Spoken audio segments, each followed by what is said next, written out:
Welcome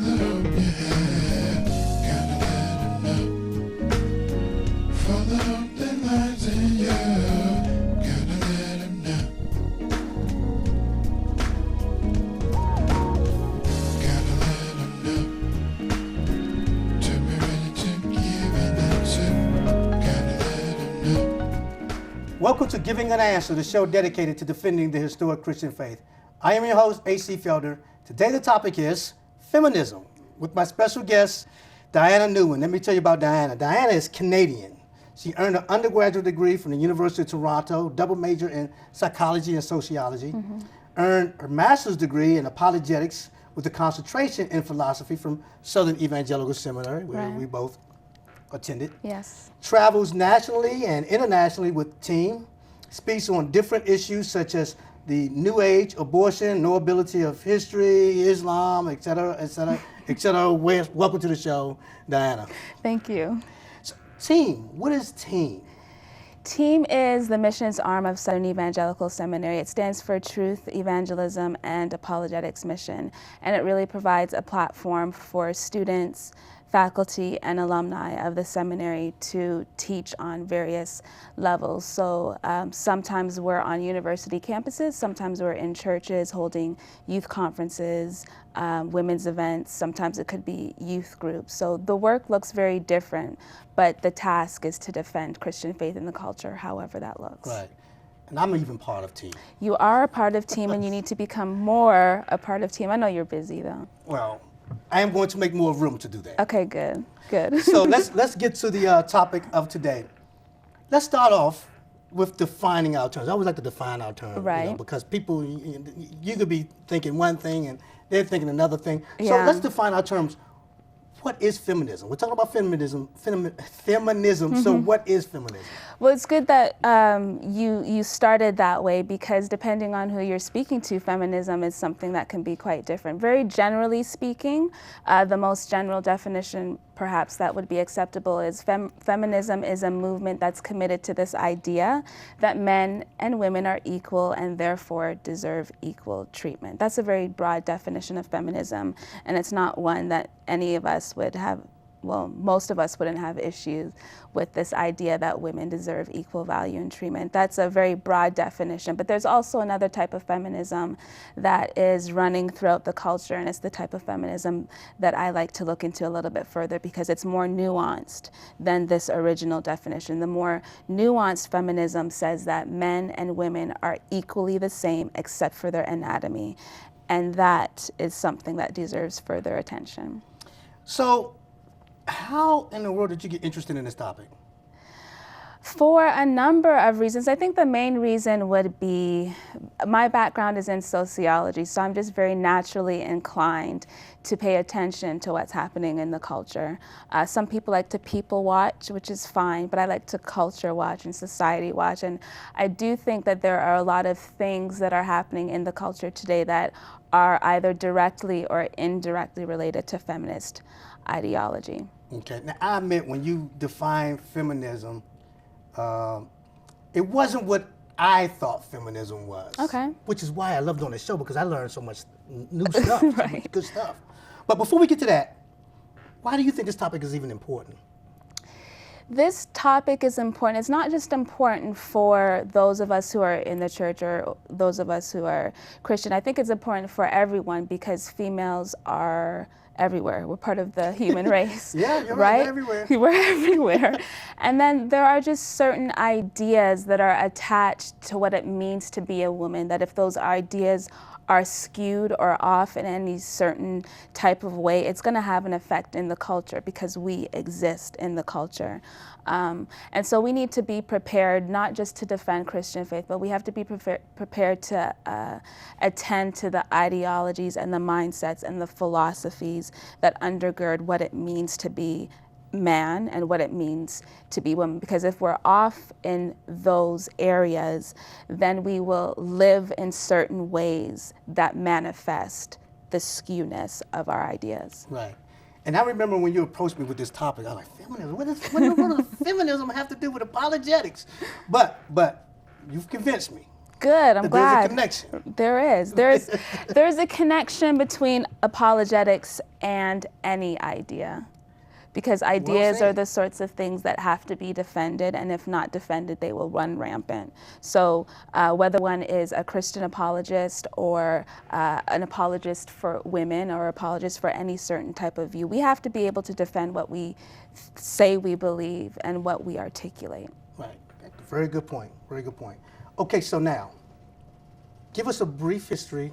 You can take as much time. Okay. Give us a history of feminism, because I really want to understand where it all started and where are we now? Right.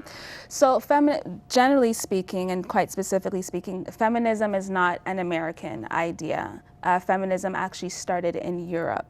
But I focus on feminism in America because it's the type of feminism that we're very closely related to, both ideologically and just geographically.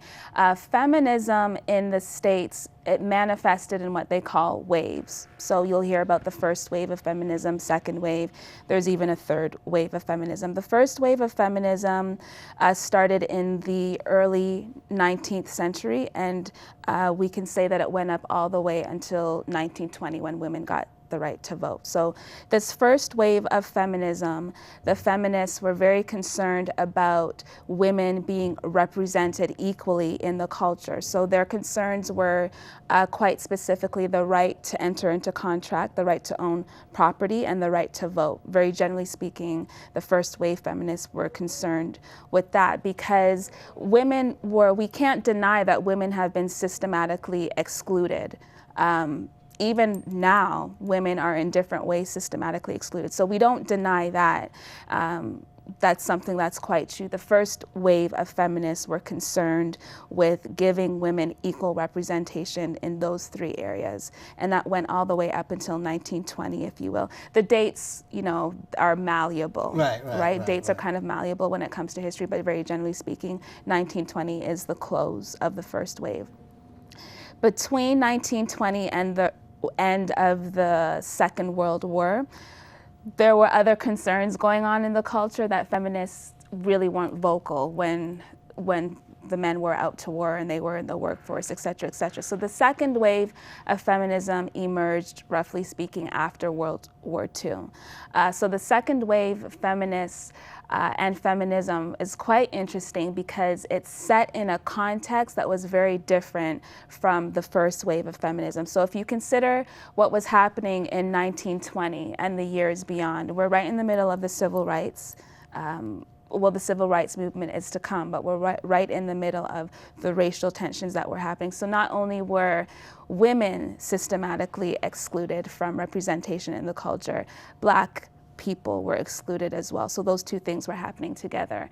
Then in the 60s to the 80s, which the 80s would be the close of the second wave, from the 60s to the 80s, you saw the sexual revolution happening. The sexual revolution was only an effect of certain ideas that had been changing in the 20s and 30s. So we've heard of Margaret Mead. In academia, she was a cultural anthropologist, and she was quite the feminist as well. So she really spearheaded this idea that mores and values were culturally relevant or relative. There were no absolute values.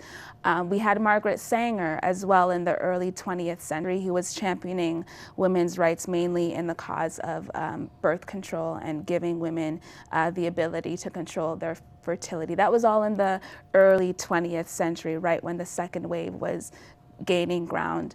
In 1973, we had Roe v. Wade. Roe v. Wade separated the effects of the sexual act from the consequences of the sexual act. That was Roe v. Wade in 1973. That's when the second wave of feminism is coming to bear on the culture.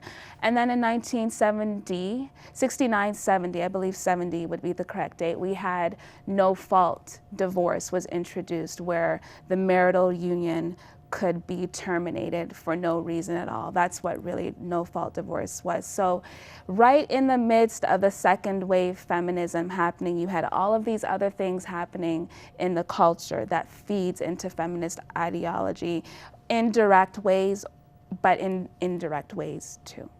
So you mentioned 3 waves, right? Yes. So what's the 3rd wave? The 3rd wave of feminism, it's in-house squabbles, if you will. So the 3rd wave feminists critique the 2nd wave feminists for not recognizing and acknowledging the distinctions and the experiential differences between women across the board. So the experience of a Black woman in America is quite different from a white woman in America, and the 3rd wave feminists wanted that to be recognized. The experience of a woman in a 3rd world country is much different than the experience of a woman in a 1st world country. So we have to have a type of feminism that addresses that. So the 3rd wave critiques the 2nd wave, if I might say, for their short-sightedness on the different experiences that women have. Okay, now I'm trying to think this through. Okay, so the 3rd wave, I'm trying to think this through. Okay. So are we saying then that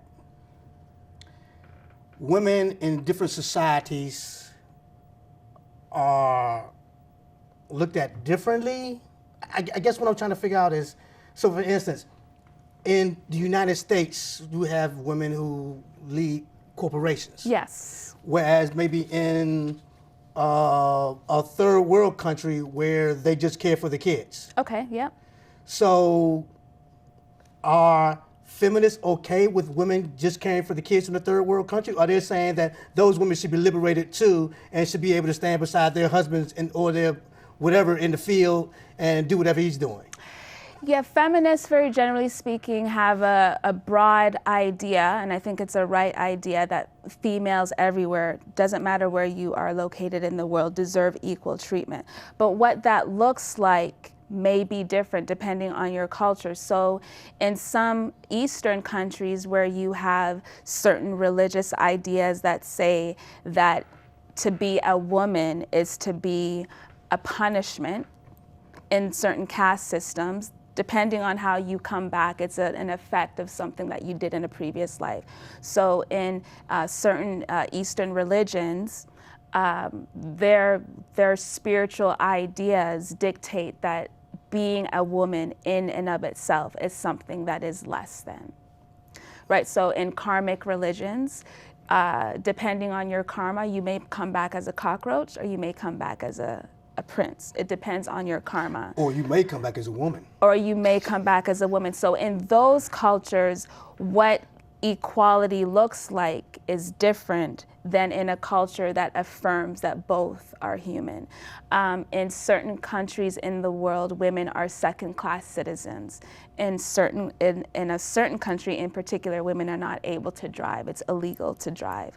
So what feminism looks like, say, in Islam, and there even is right now, there is a growing movement of females and men as well who are interested in liberating women within the confines of Islam. So it's going to look very different. Very generally speaking, this common idea that equality is deserved by women everywhere. Okay. Now, I don't do this very often. Sure. But I'm going to do it now. It's your show. I'm going to admit that I am ignorant about something. We all are. I am ignorant about feminism. And let me tell you, my idea of feminism was just this angry woman. I just have a picture of this angry woman, saying, don't open the door for me. I can open up my own door. Oh, yeah, right. Now, I don't even know where I got that idea from.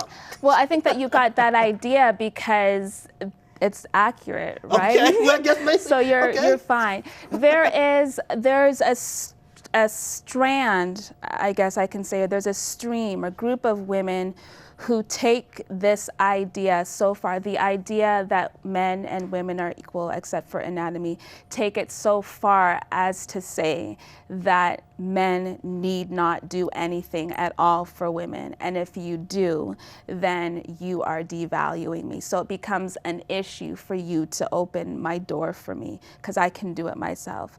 It becomes an issue for you to be chivalrous to me because you don't need to do that according to this brand of feminism. Now, it's not something that is monolithic. It's only pertaining to a certain group. But the reason why you have that idea is because it's quite real. I think we hear that in the culture in different ways. Women tend to say things like they don't need a man for anything. And the effect of that is that men don't think that they're needed for anything. So that's quite real. Yeah, and I think it can also, like you say, have a negative impact on men, because now men are wondering, well, now we've got women doing all these different things. They're moving and they're taking on different roles, and I don't even know where I fit in the home anymore. So then sometimes it can affect a man's viewpoint of himself, because now he's confused about who he is, because women are changing who they are from his perspective. Right. See, this is the indirect result of feminist ideology. That's the indirect result of this second wave feminist ideology, is that men no longer are clear about what it means to be a man. Right. That's an indirect effect of it. So whether we're talking about the chivalry or whether we're talking about their role in the family, if you keep telling men, very generally speaking, if you keep telling them that they're not needed for anything, then they'll start acting like it. Right. That's an indirect result of feminist ideology. So when you consider a pendulum on a clock, it swings back and forth. The first wave of feminists, they were necessary because they had to restore the swing to the pendulum. But the second wave took it too far, and now the pendulum is just going crazy. The point of feminism, that's not an academic term, but I'll say it's going crazy.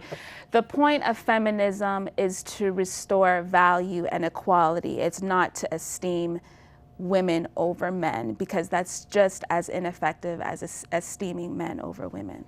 And this leads to my next question, and you're actually touching on it. It's some of the positive things about feminism. Some of the positive things about feminism would have to do with some of the things that I've said already. Oppression happens. That's just a human. It's not, Christianity is not the thing that oppresses women. You really don't need Christianity to be oppressive. It just seems to be the case that humans are going to find a way to oppress another group of humans, whether that's racially, economically, whether that's by your sex. Humans do that all the time. So any movement that arises that addresses that is a necessary movement. Now, sometimes movements go way too far, and we've seen that in different contexts, but the movement itself is necessary to correct a right. So we ought not to say that feminism, if we grant the first definition that I gave, we ought not to say that Christianity is in opposition to feminism, because if feminism is concerned with this idea that men and women are equal, which is a quite biblical idea, then we should all be committed to that. But we shouldn't be committed to taking it so far that we eradicate the clear differences between the sexes. And that actually was leading right into my next question: is feminism and the Bible compatible? And I guess that depends on what you mean by feminism. It depends, and that's why I like how you opened up the show. It depends on what you mean by feminism. You have to define it for me, right? So if we grant the first definition, we all ought to be feminists. Now, I'm not saying that Christians have treated women justly all the time. That's not what I'm saying, because that's clearly not true. What I'm saying, that Christianity itself affirms this idea that men and women are equal. And anytime you find a professing Christian denying that, then there's something wrong with that professing Christian, not with Christianity. Right. So how would you respond to someone who says that, well, in the Bible, we see a devaluation of women. We see in the New Testament, we see where Paul tells women to just shut up in church. We see where, women, the testimony of women were not equal to the testimony of men, or that women could, a guy could have more than one wife, which seems to devalue a woman. So how would you respond to someone that says that the Bible actually devalues women? So I'll say this, not everything that you see in the Bible is a prescription. So there's just certain things that the Bible contains. That's the first thing. The second thing is that the Bible is located in a certain historical context. So it emerged in a context where women were not considered, the testimony of a woman was not considered authoritative. That doesn't then mean that the Bible affirms and teaches that the women's testimony should not be authoritative. It's just a cultural connection. But I can even go a little bit further. I was at an event a couple of weeks ago, and speaking with a young man, and he made the claim that the Old Testament was oppressive to women because of the Jacob and Leah and Rachel story. Jacob had to work 7 years, and apparently working 7 years is oppressive to women. It's just like treating women as animals. So I thought that was funny because I don't know who works 7 years for a cow. Right. That's the first thing. But I think the other thing that was quite interesting is, and this is perhaps an indirect result of feminism, we have compromised the value of what it means to be a woman. So in every other area of life, the time and the commitment that you give to something is an indication of the value that you put on that thing. Right? The more time you give to something, it's because you're giving that time because you have more value. Right. So it's quite interesting that the fact that Jacob has to work is considered oppressive. What does that say about the value of what it means to be a woman? I think we live in a culture, and this is another indirect effect.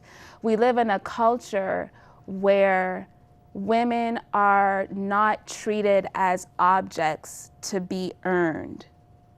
And I don't say that in a material way or as if it's not in a property type way. But there's something to be said about if you want a woman, you just don't get her by asking. She's more valuable than that. You have to come with something. This is where the bride price comes in Israel, right? So we don't practice the bride price now, but the bride price was the type of system where you had a nuclear family where a man was responsible for protecting his wife and his kids. And if someone wanted to come in and marry a young woman, you couldn't just have her because you asked. You had to come with something. And you had to get approval from the father. And if you didn't measure up, you couldn't have the daughter because she's more valuable than what you think, right? So we've lost that. We've lost that. Now people are just getting together because you think I'm cute. And that devalues women. That's a very good way of putting it. I never even thought about it that way. Yeah. So what are your view on gender roles? Gender roles, so there's a distinction to be made between gender roles and sex. Gender and sex, that's the age-old question, gender and sex.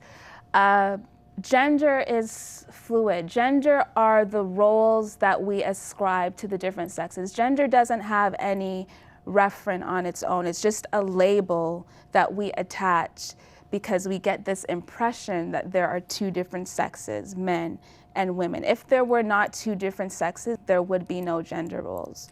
So that's the first thing. Now, gender is fluid, but sex is not fluid. I am ordered to be a woman. I've got double X chromosomes in every cell of my body. You are ordered to be a man. You've got XY chromosomes in every cell of your body.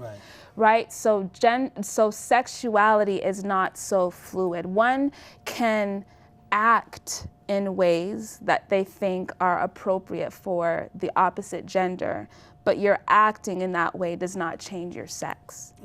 Your brain is ordered based on your chromosomal content, and it's not a matter of feeling, right? It's not a matter of feeling. So gender roles look quite different in any given culture. It depends on what the culture assigns to that, but gender roles ought not to be dissolved so that it doesn't reinforce this very clear idea that there are differences between the sexes. So the gender roles can change, that's fine, but we ought not to, like I said, ought not to say that because gender roles change, sex is fluid as well. That's not right. So going to this idea that you mentioned before, where we're the same, or feminism, the idea of feminism, or segments of feminism, that we are the same minus genitalia. Dispel that. How do we know that's not true? For a number of different reasons. You have a wife, right? Yes, absolutely. Okay. So you know that your wife is very different from you, and it has something more to do with her anatomy. She thinks differently than you. She processes differently than you. She probably assesses differently than you. She has different strengths than you have. So it just seems to be intuitively clear that there are differences between the sexes. You hear it all the time. Men say they don't understand women. You won't hear a man say, I don't understand men. Right. because they're a man. Right. Right? So this idea that there are not differences between the sexes that are intuitive, I think is not to honor our reason and our intellect. Clearly there are differences. There wouldn't even be gender if we didn't know that there were sex differences. Yeah, I mean, even physiology, I mean, like in the brain works different for a man and a woman. Absolutely. The brain works differently. The testosterone that floods the brain of a baby in early gestation, it does something to how that fetus then develops. The dense network of fibers, the corpus callosum in men and women, it's the dense network that separates the left and the right brain. That looks very different in men and women. Men have less connections between the left brain and the right brain, which is why, very generally speaking, men are terrible at multitasking. Can't do many things. That's your brain, right? Your brain, that's the reason for it. That's not to say that men are not able to multitask. Right. We're just saying that the makeup of the brain is such that, generally speaking, when you consider a bell curve, that the networks between the left and the right brain in a woman are more densely connected, making women excellent multitaskers and able to do many things at the very same time. It's not just anatomy. There are clear differences. The cells in our eyes, they're different cells. The cells in a man are ordered to detect certain things in ways that the same thing is not present in the retinal cells of a woman. So there are a lot of really interesting biological differences between the sexes that can't be explained by nurture. Last question, is feminism dangerous? The ideology and the philosophy of the second wave, I think, is very dangerous. My pendulum analogy, whenever you take the pendulum way too far, you're going to upset the homeostatic balance, right? So we're out of balance in the culture today because men don't know where they fit. Right. And women don't know their value, very generally speaking. We're out of balance. So is feminism necessary? Yes, but it's the type of feminism that recognizes that God made the sexes very different, that when you exploit those differences, you end up in oppression and exploitation, but when you promote the differences in a very complementary way, you get a really well-functioning society. That would be the perfect note to end the show on. Good. I want to thank you very much, Dianna Newman, for speaking with me on feminism. And that will end this episode of Giving an Answer. Be sure to join me again next time. And until then, goodbye and God bless.